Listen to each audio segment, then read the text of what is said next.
to be able to get to go through his discography and just get to chat with him a little bit. But I'm gonna pass it over to Julian if you want to just kick everything off, and just maybe start with a question, or actually even better, Trace, why don't you go ahead and introduce yourself? My name is Trace Aurland. I'm from Lexington, Kentucky, and I've been doing music for like 20 years. I've been doing it a long time. Evidently, yeah.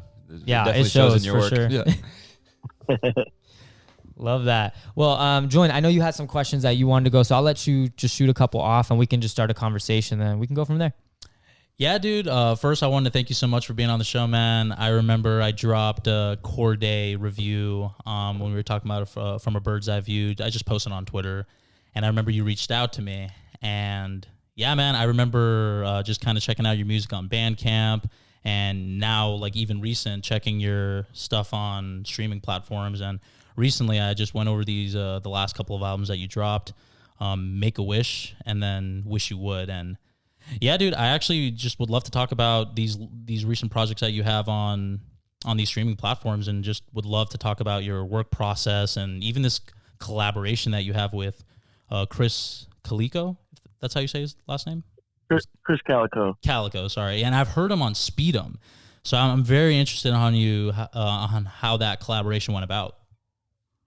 Well, that's actually from both projects. It was the same deal. There's a producer named Wishmaster that put out like a pack last year and then one the year before, and it was just like, yeah, like a lease kind of thing where they got like a bunch of beats and then vocals, and then you basically build the songs around them. So those ones actually weren't, I guess, more of as exclusives as the other stuff. It was kind of just stuff that they had put out there. But they run a contest for them, and then it was like whoever gets into the top 3 spot, they get the packs for free, to whereas everybody else has to pay for them. And yeah, which is cool because I didn't even get to enter the Chris Calico one. I just ran out of time, but on the Stevie one, I came in 3rd place, so I like just made it. Nice. That's awesome. So that's the but I have other music.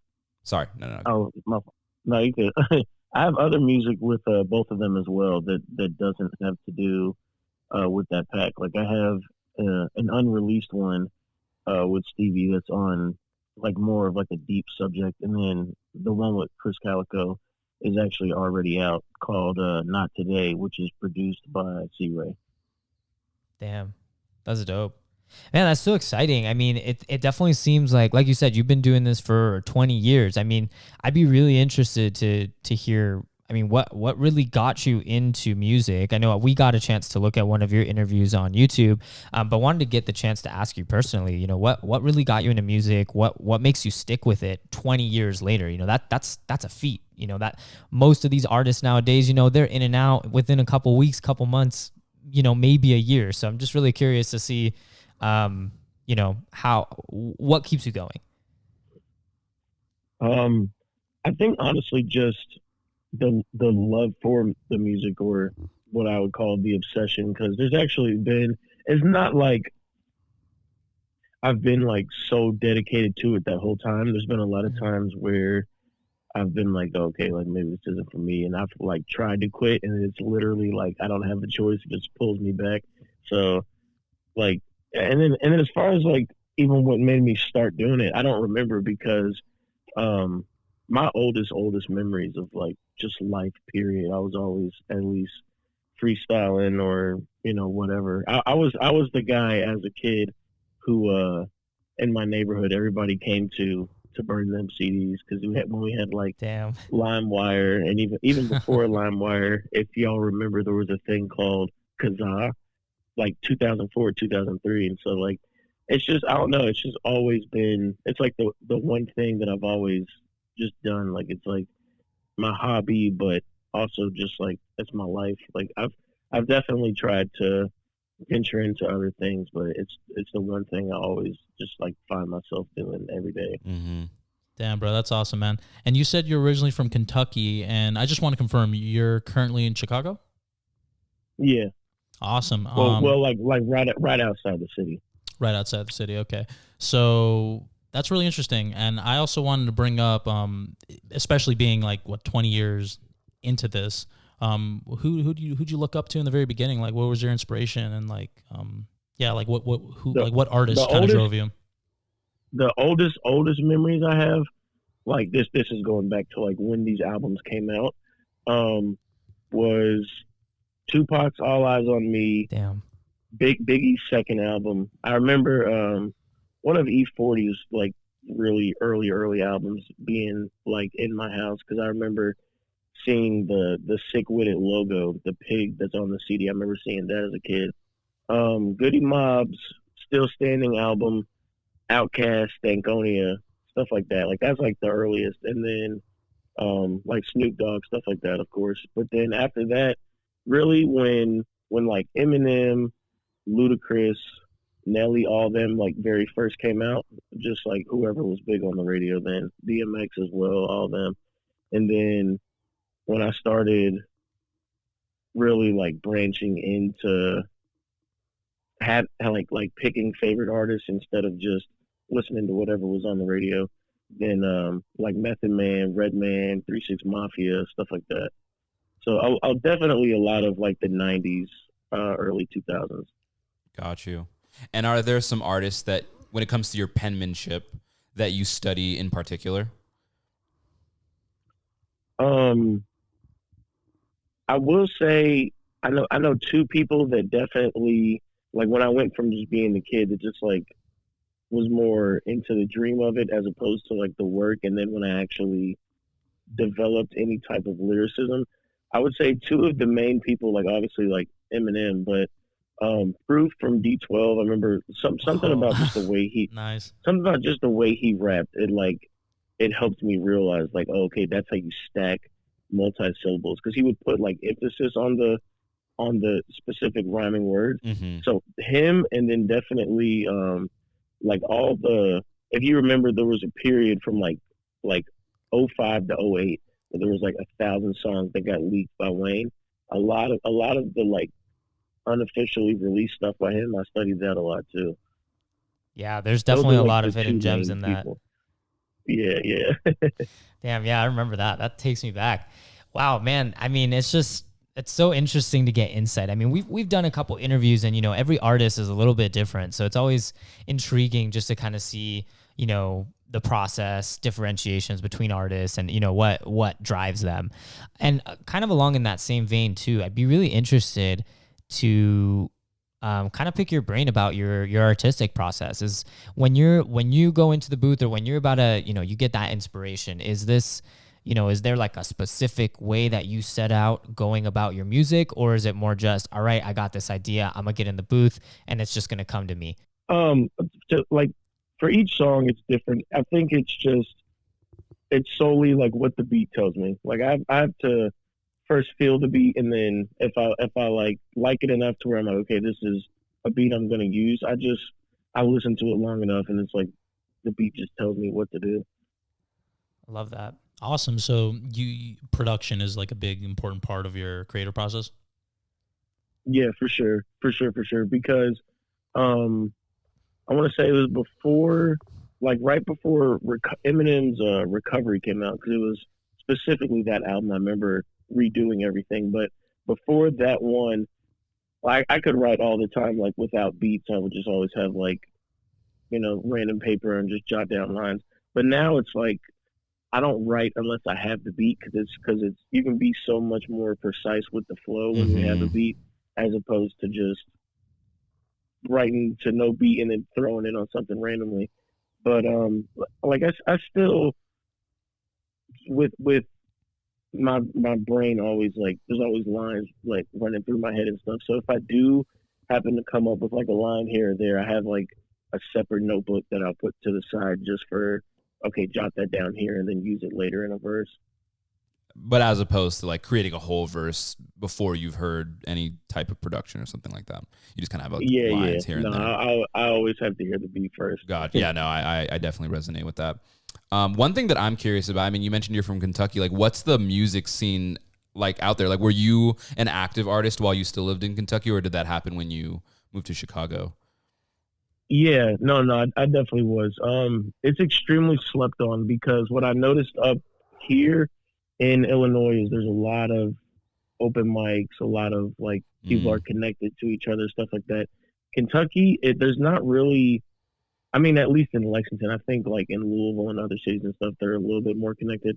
Lexington, it's like I've tried to make a lot of attempts to like even put together tapes where it's like just solely people from that city, Mm-hmm. and it seems like there's a ton of talent in the city, and everybody's doing their own thing, but getting everybody to come together is like super difficult. Yeah. So there's not a lot of like places you can go to do open mic or stuff like that. Like there may be like one or two bars where people go and perform at, but there's not like a huge scene where there's a lot of people working together as opposed to other places. Interesting. Got you. So artistic collaboration isn't as robust there.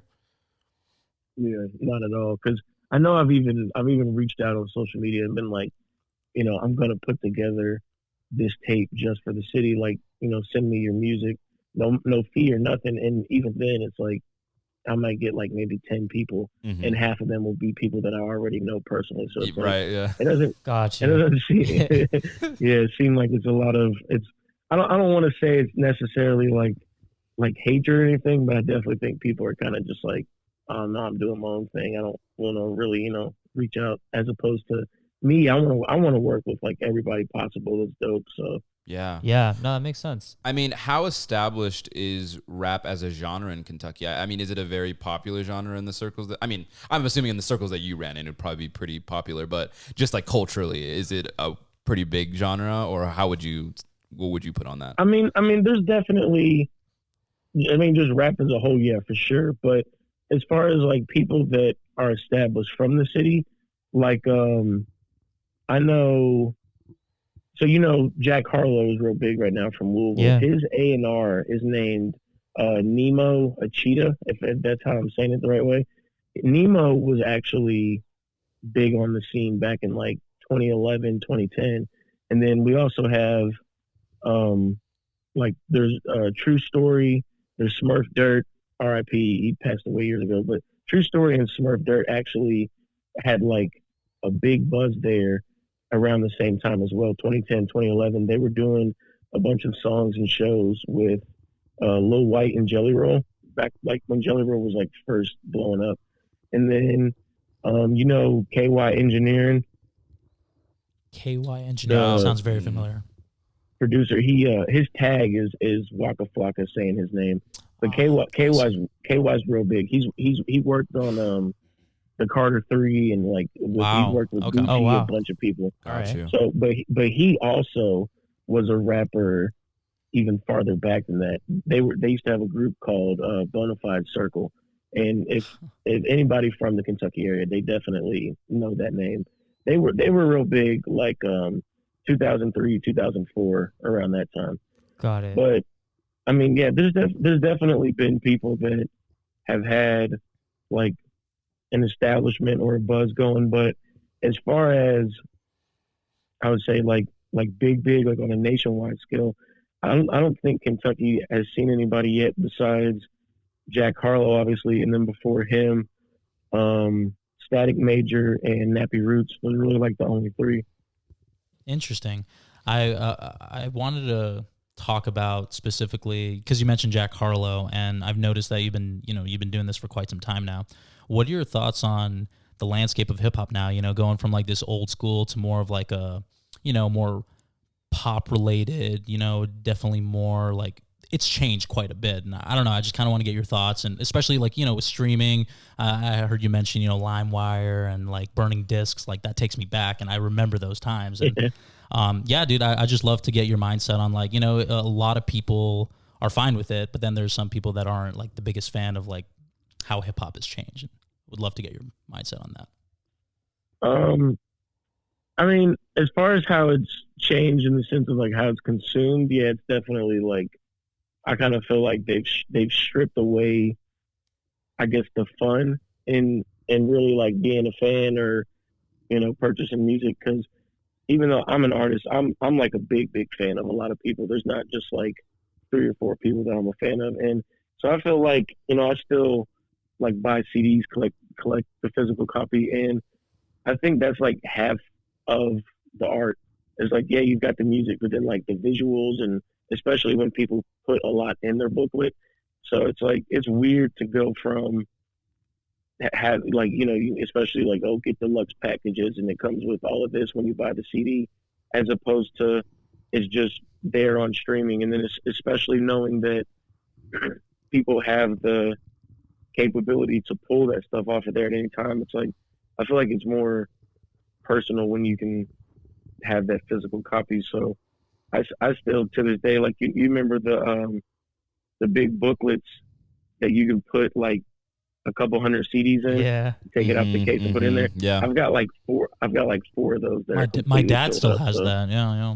Oh, that's awesome. Yeah. Do you collect vinyls Yeah, as well, or not as much, no. Just CDs? because with I'm like me being in like a fan of rap specifically, I listen to a lot of mixtapes, and I know they don't make mixtapes on a lot of vinyls. Yeah. Because I have like all of like Wayne's discography, Wiz's discography, Damn. those two specifically. It's like half their discography is just mixtapes. So That probably fills a whole binder by itself just with Wayne's. oh for sure, for sure. I would say who takes up the majority is Wayne, Wiz, E40, Juicy J, because you got to count the group stuff as well. Like those 4 specifically, they like ridiculous amount. Damn. That's crazy. Well, I did want to kind of bring it back to you were talking about collaboration and things like that, and yeah, and on top of that, Eminem, and having gotten a chance to listen through quite a bit of your music, I mean, you've got some pretty big features on here with some people in Eminem's camp. I mean, you got a Royce feature, you got a King Crooked feature. I would love to hear more about that. How did that come about? Was that, I mean, I'm gonna just let you talk. I don't even want to speculate. I just want to hear what you have to say. With those two, I was just in shock to even get that. It definitely showed me that it's not what you know, it's who you know, because those were I got very lucky with both of them. My if people when they see like my main collaborator C-Ray, that's a personal friend as well as producer, engineer, all that, and he was actually the connection for Crooked because he had already done a song with Crooked back in 2017 on his Ray Gun album. So I had reached out to him and I was like, do you have like that connect, or was that just a one-time thing or whatever? And luckily he has, I guess, a personal friendship with him that he was able to reach out. And what Crooked was asking for at the time, I couldn't have, afforded to, but it was because I'm close with him and then he's close with Crooked as well. He was able to make that connection. And then I've also met Crooked at a lot of shows. So I think he realized who I was as well. So it was like, oh yeah, of course. And then with Royce, it was the same thing. There's a singer who, excuse me, she's been around for a long time, since like 2003, 2004. You can hear her on Method Man solo stuff, Redman. She worked with Proof as well, King Gordy, a lot of people. Wow. Her name is Melanie Rutherford. She's like a legend in Michigan music, especially. But I had reached out to her because of songs I had heard her on, and I had asked her. I was like, would you be down to do some songs with me, just like hooks wise? And then we got to talking and kind of built a friendship as well. And then she said, she's like, I know if Royce heard you, he would like you. And so she was able to also get me like, a huge connection and deal on that one. So if it wasn't for specifically her and C-Ray, I don't think I would have either one of those songs. Wow. That's impressive, and it's something that you hear a lot, with artists. It's not, it's who you know. And that's a big part of it. And I think it's really interesting seeing, especially in the underground scene, people getting into music and just, they got that dream kind of like you talked about, and they never get past that mindset of, hey, I got to run this like a business. I have to have some type of business acumen or aptitude, or I got to learn it, right? Like it's more than just the music, which I think is so interesting. And I feel like a lot of people don't really pay attention to that. And I think a lot of blood, sweat, and tears goes into that behind the scenes that no one even gets to see. You know, it's like you just put on the show for everybody, and they don't even see all the work that you've actually put into it. So that's really cool to hear. Yeah, for sure, for sure. And that, I think that actually, that specifically was my biggest problem before, is I've always made a ton of music, but I did it more for just the music than, like you said, the business side. So it was when I got with C-Ray, he kind of helped me like put my mind in the space of like, you know, you've got a lot of music, but you've got to put it together as far as like getting the artwork, getting the stuff mixed and mastered, promoting and stuff like that. And then also even with like recording equipment, helping me like upgrade, giving me ideas of like, oh, you have this interface, you should get that one, stuff like that. So it was like if you go far enough back to the Lost Files tapes that I have, you can hear the sound quality difference between that one and then Lightworks 1 and 2, and then between 2 and 3 I switched the interface so you can hear an even more upgraded sound with that one. So the business part, I think that's definitely something that a lot of people they just have the love for music, so they're like, oh, I'm just gonna make music and that's it. And you have to realize like what they say, business is like 90% of it and the music is 10.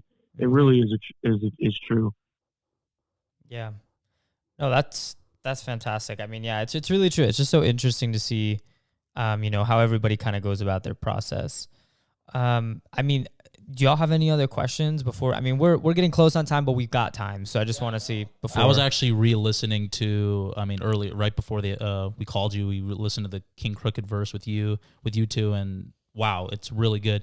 As well as with the Royce feature, I heard that last night, and I'm pretty blown away. Especially, I'm sorry, I don't want to get this wrong. C-Ray, that's your homie's name, right? Yeah. Wow. Yeah. C-Ray is a part of like Brain Sick, Twisted Insane, all of them. I see. Yeah, I just felt like the chemistry and the collaboration there worked very well, and it seems like you guys. Yeah, I mean, like even with Royce being there, it felt like all of you were on the same page. You know what I mean? It didn't seem like one was ahead of the other, so I really appreciated that. But as far as right now, and especially like I know COVID definitely took a hit for a lot of, you know, big industries, film, music and stuff. However, with music, I'm sure it was a lot easier to like, you know, just create stuff and put things out. Do you have any like news like on any shows or any more projects coming out or anything to expect in, you know, the coming future? I actually don't have any shows planned right now, but as far as projects, I kind of set out to, like, I just turned 30, and so I had told myself I was going to have everything on my hard drive that's unreleased all put out before I turned 30, which that didn't happen. So the goal is to get everything released before the end of the year. So I have 4 EPs, 3 of them are collabs, 2 more mixtapes, and then my main album, which is all planned to drop before the end of the year. Wow. The EPs are real short, though. The next one is only like 5 songs. It's with a girl named Antonia Marquis, if I'm spelling that right or saying that right. I discovered her just on some song on YouTube, and so I reached out to her.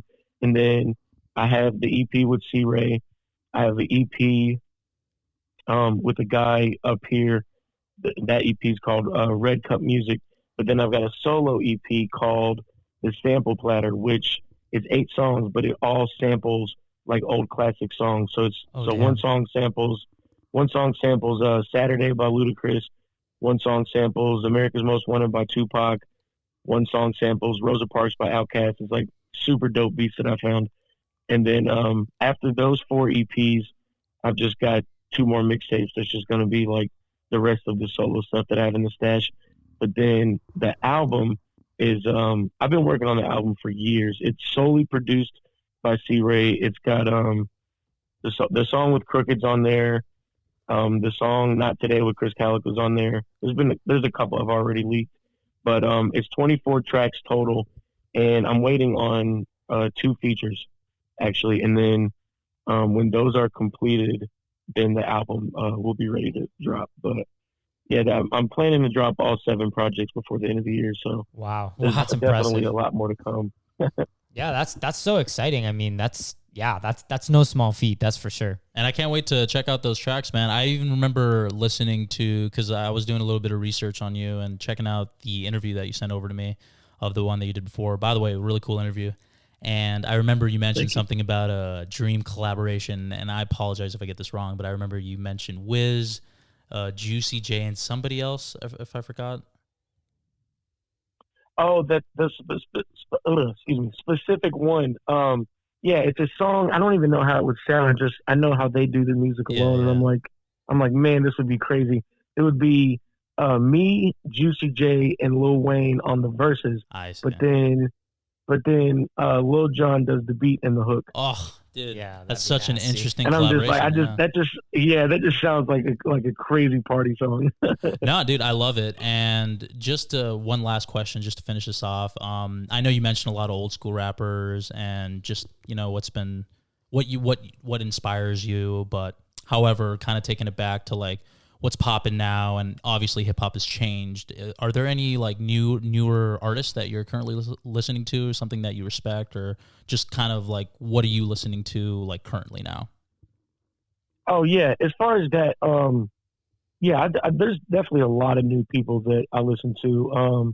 I know back when like the wave changed from like lyrical to whatever, like I Yeah, to like definitely was kind of musical. like, yeah, like when Wiz first came out, like that era, I was kind of like, what is this? And there was a lot of people then that I wasn't a fan of that I am a fan of now. So, and I think with the new sounds and stuff, it's just there's a good way to do it, and then there's kind of a not so good way to do it. There's some people that do it really well, and some people that are not as great. But as far as like I say, even in like the last decade,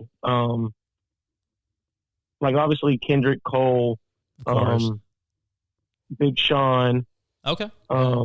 As far as like newer people, I'm definitely a big fan of JID, Corday, A. Okay. Okay. um, Jack Harlow, of course. Um, I like a lot of stuff by, but more so their collaborative stuff than their solo stuff. I'm a big fan of the stuff that Dirk and King Von did together. Ooh, Okay. yes. Okay. They got they got a lot of dope stuff together. Yeah. Um, and then I'm trying to think newer stuff. Travis Scott, of course, he's I think he's got a pretty good Got some bad. discography, Yeah. even though there's like only like I think 3 solo albums. Yeah, he's Um, got a couple of albums there. I was listening to the newest album that you just dropped a couple of days ago. I forgot the name of it. I just listened to it this morning, so I apologize. I forgot the name of the song, but I heard a sample of it. It was more of an interview with X. And I don't know. I was just a bit surprised that you were a fan. I don't know. A lot of people have oh yeah, polarizing. yeah, Yeah.